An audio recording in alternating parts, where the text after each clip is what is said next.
Just another morning waking up with a full face of makeup on. Let me check my phone and see what's going on. Huh? Cody Ko slept with a 17-year-old when he was 25? Ugh, so despicable. What? The Chris Tyson situation is disgusting. Who even is that? Oh my god. What? I could have never seen this one coming. Dr. Disrespect is weird and creepy? Just kidding, I definitely saw that one coming. I'm going back to sleep. I'm sick of this.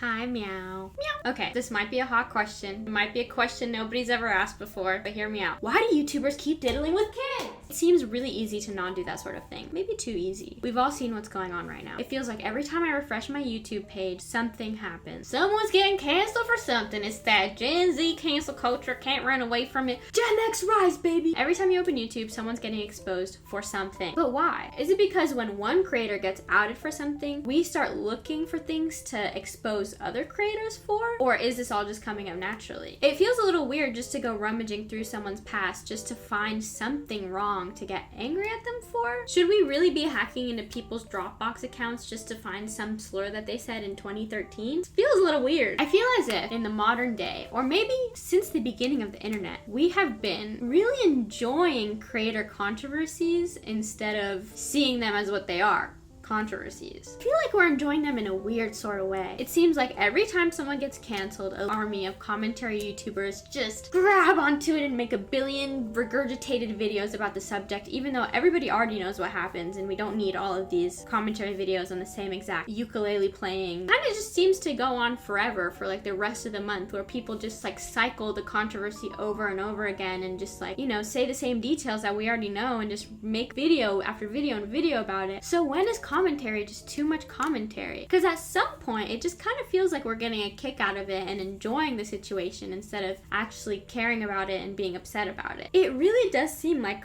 we as a internet audience, well, I can't say about everybody, but getting a kick out of YouTubers doing bad things or being caught doing bad things, to the point where we go looking for them, trying to find the next bad thing that someone's done. So where is the line between knowing about controversies and making yourself aware about someone's wrongdoings in case you don't want to support them anymore, and the line between just straight up feeling excitement and enjoyment when someone gets outed for doing something? So I don't know the answer to that question. I kind of just wanted to talk about an observation that I have observed. You see, when Cody Ko got recognized for his incident with Tana Mongeau, and I say recognized because the info had been out there for a while, it really blew up. Like, it blew up in places that it probably should not have blown up in. One of those places being the comment section of his newlywed wife and mother of his child, Kelsey. Now, I've heard things about a situation with Kelsey and Emma Chamberlain. However, that's not what this video is about. I am choosing to make this video not about that. Actually, that is what this video is about. That's not what I'm talking about right now, is what I'm trying to say. I do think that situation is sketchy though. But what I'm talking about right now is the thing with Cody and Tana and how that really doesn't have any relation with his wife. So why are so many comments being directed at his wife and Brittany Broski for some reason? Brittany Broski is a internet personality on YouTube and on TikTok. She blew up a few years ago for that kombucha video. I'm sure a lot of you know her. I don't have to explain anything. She's collaborated with Cody on multiple occasions, one being her like Royal Court series, which she has deleted the video for, and she's like pretty much deleted every collab she's had with him on her channels, which is great. That's great. If you don't agree with someone and you've made videos with them, you take the videos down and it feels like, I mean, you stop talking to them and that feels like problem solved, right? But no, you know the internet's not gonna let this one go. You know they're gonna treat her like she's the one that slept with underage Tana Mongeau and not redirect that all to him. But why did everyone dogpile on her for speaking out about it? It's because in her statement about it, and I'll read it to you, people didn't like a few words that she put in there. I'm crushed to learn about the Cody allegations. If it is proven to be true, then that's extremely upsetting as a collaborator and longtime fan. I find all of this disturbing, inappropriate, and just flat out disappointing, which is great. It's a great statement. But people didn't like her saying, if it's proven to be true. Is she implying that there's a chance that this never happened? Is she saying that you shouldn't believe victims when they come out with things? Is that what she's saying with that? Probably not. And anyone with a few brain cells would realize that that's her legally protecting herself from false allegation charges. Why would she want to get in trouble for something that she had nothing to do with while trying to condemn the thing that she had nothing to do with? You wouldn't want to get in trouble for that. You have really nothing to do with it other than you guys used to be friends. Like, Brittany wasn't sitting in the sidelines egging him on to go do whatever the hell he decided to do when he was 25. She wasn't doing that. She probably didn't really realize that it happened until it blew up. So is she the problem? No. Is his wife the problem? No. Maybe in another thing, but she's not really the problem overarchingly. Brittany has a platform, and she's not trying to get a false accusation charge for condemning her collaborators' actions, because that's what she's supposed to do, but she doesn't want to get in trouble for it. And who would want to get in trouble for it? Why would anyone want to get in trouble for someone else sleeping with a teenage girl? No one. Of course, my roommates decided to take a shower right now. That was really loud. I hope they didn't hear me say that. For some reason in my head, I feel like when I say things out loud, it's only going in my head and not actually circulating in the air where other people can hear me. It's a really bad trait to have. I'm doing really light makeup right now because I'm not going anywhere, and I'm only doing my makeup for this video.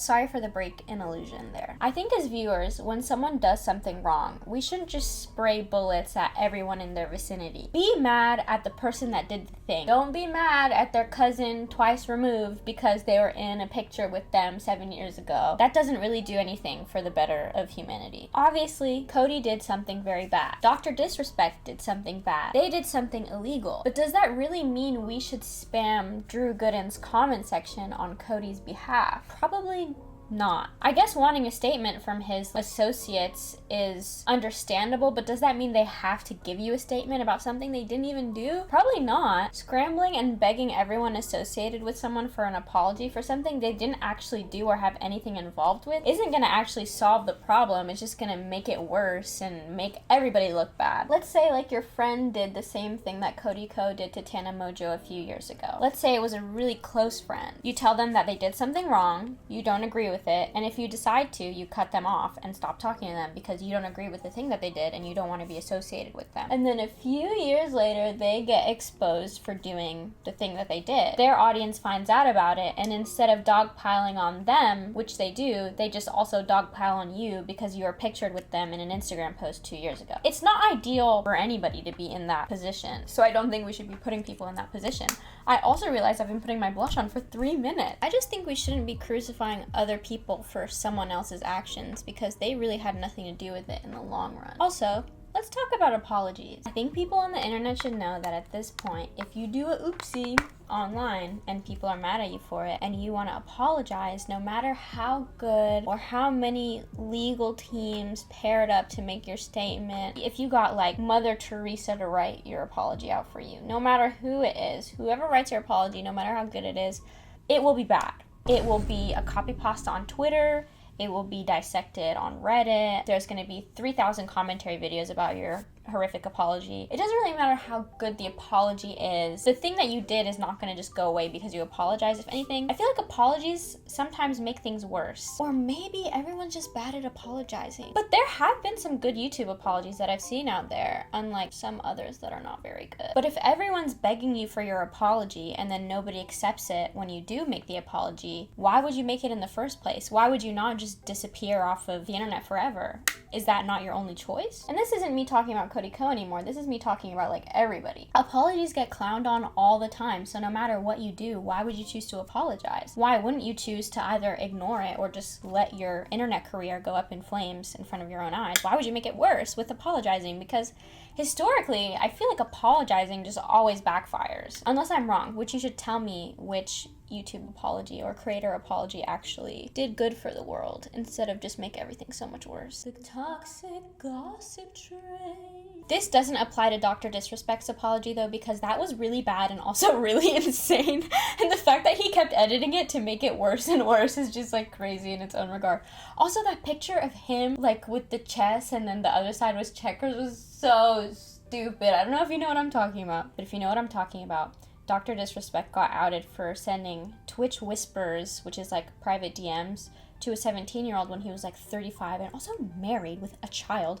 But besides the point, Actually, that is the point. Sorry. And then he made a crazy apology saying like he's sorry, but he's like not actually sorry. And then he posted this picture of two sides of a board, and the side he's on, he's playing chess, and then this other side he's playing, like the person, his opponent, is playing checkers. And people thought that was really funny because usually children play checkers and adults play chess, and that just looks really bad for him. I know he was trying to do like like on the level I'm playing chess, and all you guys on the down low, like you guys are playing checkers for real, but it really did look like he was playing an adult game with children, so that's not a good look that you want to have, I think. I have been super obsessed with Gabriette recently, and her makeup, and her like cool goth mom. Not goth. Guys, I didn't mean to say goth.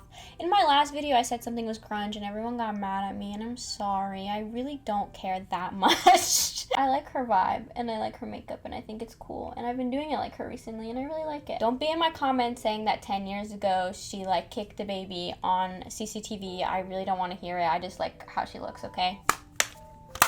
So basically this is just me flexing that I don't hang my mouth open when I put my mascara on. Okay, my look is done. I'm gonna take all this makeup off as soon as I'm done filming this video. Beauty influencers be like, and this is the final look. Like, did you really have to spray all of that on your face? At this point, I am kind of just rambling, but I want to make something clear. All the people that did the bad things that I mentioned in this video, like Cody Ko or Dr. Disrespect or Ava Chris Tyson or Colleen Ballinger, I think they all did bad things. It's all bad. Everything's bad, okay? They didn't do good things, okay? I don't agree with what they did, okay? Let's just make that clear. Ultimately, what Cody Ko does in the future or what Dr. Disrespect does in the future is in their hand. If Cody Ko doesn't want to apologize and he's just gonna do what he's doing and just like stay silent, we can't really like force an apology out of someone. If someone doesn't want to apologize and they don't feel like they want to apologize, then why do we want an apology from someone that has no intention to apologize? Because at that point, it's not an apology, it's just a forced public statement. But why do us internet people react the way that we do? Why do we make hundreds of videos regurgitating the same exact information about a controversy and direct hate towards people that didn't really have anything to do with it in the first place? Are we milking the cow of internet controversies?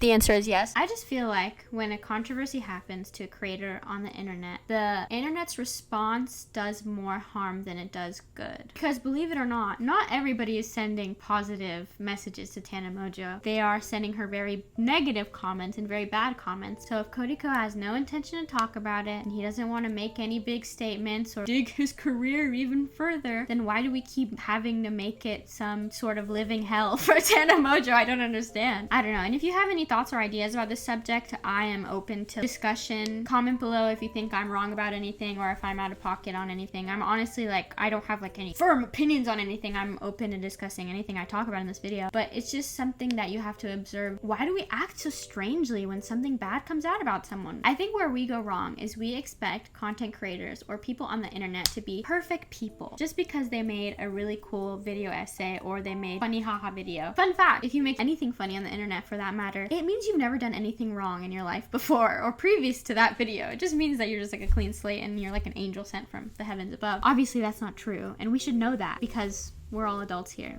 except for the people that aren't. In that case, go watch Roblox Dress to Impress videos. Honestly, your life is probably better over there. But really, we have no right to expect perfectness from any internet person ever. Everybody on the internet is a stranger, and that's all they will ever be to you unless you actually meet them and get to know them. Even the people that you thought that you knew. For all you know, before I sat down to film this video, I went outside and got in my car and ran over 10 raccoons and 7 cats and 10 horses. And then I walked back into my house and filmed this video. Okay, for the record, I didn't do any of those things that I just mentioned. It's the hypothetical, guys. Why do you expect me or anyone else to be a good person just because we sit down and make a cool video? That doesn't mean anything about anybody. Osama bin Laden could have been a great Minecraft YouTuber. Okay, I'm gonna stop talking now. But you get the point. I'm really hoping that you got the point with that. It's time to stop being shocked and disturbed and crazy when an internet creator that you thought was cool does something bad. Because at the end of the day, everybody everybody is a human being, and human beings make mistakes, guys. Nobody's ever figured that out except for me. On a round of applause. But yeah, normal people do bad things all the time, and that doesn't change when they happen to make YouTube videos. You do have the right to be surprised when you find out that your favorite creator does something that doesn't align with their internet personality at all, but that doesn't really give you the right to go and comment on their wife's YouTube channel. And I do get that drama videos are fun, like TikTok cake massacre or whatever that was, or like husband and wife podcasters. Like that kind of negativity, that kind of drama is fun, but when it actually involves serious topics, why do we treat those the same way? Why do we just leech off of them just like we leech off of like silly internet dramas? Where's the line? Like, where do we act like something serious and where do we act like something is silly? Because really, we can't treat this thing the same way that we treat this other thing. The internet is a strange place. Yep.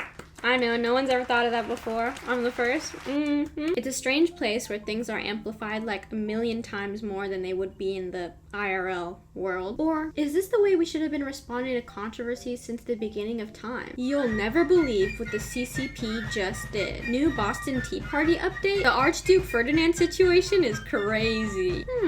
The internet is weird, and I really do think that no one really knows what to do when bad things happen. Some people see it as a, this thing's gonna do numbers on my YouTube channel. And other people see it as like an opportunity to learn from other people's mistakes, which is great. And we're all just trying to navigate this crazy digital world that was handed to us seemingly out of nowhere. If you want to see me talk about more of these crazy digital things, then feel free to subscribe and like the video and comment and interact with the video. I think the moral of what I'm trying to say is when a creator does something super disappointing or really doesn't align with your moral compass and it makes you kind of sad, take a few minutes to think about the whole situation and how you want this to affect you, and then make your move from there. Take a few moments to think about it first before immediately ravaging into their comment section. Does this thing really require my time and attention? Is my comment gonna really do anything impactful? Or is this just me adding more negativity into something that's already super negative and doesn't need any more negativity for anybody? If it's something that you really care about or really resonates with you, like a lot of people relate with Tana Mojo and the stuff that she's been through in the industry with guys and with like older guys and all this stuff, like people really rock with her, and if that's something you care about and that's something you relate with, then go ahead and write that comment. But if it's something that you have no passion about or no real anger or frustration towards, then why just make a comment for no reason? If you find yourself in a comment section of a content creator that you don't really watch and you don't really know what happened and you're about to comment some steamy nasty comment, just take a moment, touch some grass, breathe in some fresh air. And if you're a content creator that sees a really popular controversy going on and everybody's making videos about it, and you want to make that same exact video telling everybody the same details, changing nothing, just letting everybody know once more, just take a step back, make a Roblox Dress to Impress video instead. Also,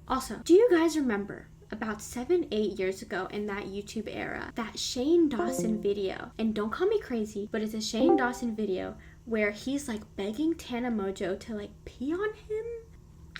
I remember watching that video as a kid and being really disturbed and being like, this is weird. Does anyone else think this is weird? But the last time I saw it was as a kid, and I don't know if it still exists because I tried looking it up and I couldn't find it anywhere. So I feel like it might have been a figment of my imagination. Just let me know if it's real. Just confirm if you've seen it before. Just let me know if it's real. If it's real, don't send it to me. I don't want to see it. I don't want to watch it. I just want to know I didn't hallucinate that entire experience and that it was actually something that happened. It was so weird though. If it actually happened, that video was really weird. Nobody ever talked about it. Just to make it clear, all the people I mentioned in this video, Cody Ko, Ava Chris Tyson, Dr. Disrespect, did bad things, and I don't agree with anything that they did. And I'm not trying to minimize what happened to people that they did things to. I'm just trying to maybe make you think about how we're responding to things on the internet and if we should really be leaping onto things as crazily and as non-accurately as we should be. If you subscribe and interact with this video, I will find you at the grocery store and I will hand deliver you this. Ooh. Unless you don't want me to do that, which I won't come to your grocery store, but you should still interact with the video anyways. I really want to do consistent uploads again, and I feel like I've been really slacking for the past few months. I never did consistent uploads. I don't know what I'm talking about, but I want to, so just let me know. Shout it out. Let me know. I'll listen to you. I'll start doing consistent uploads. I got this Gudetama plushie a few weeks ago, and it has the flattest ass.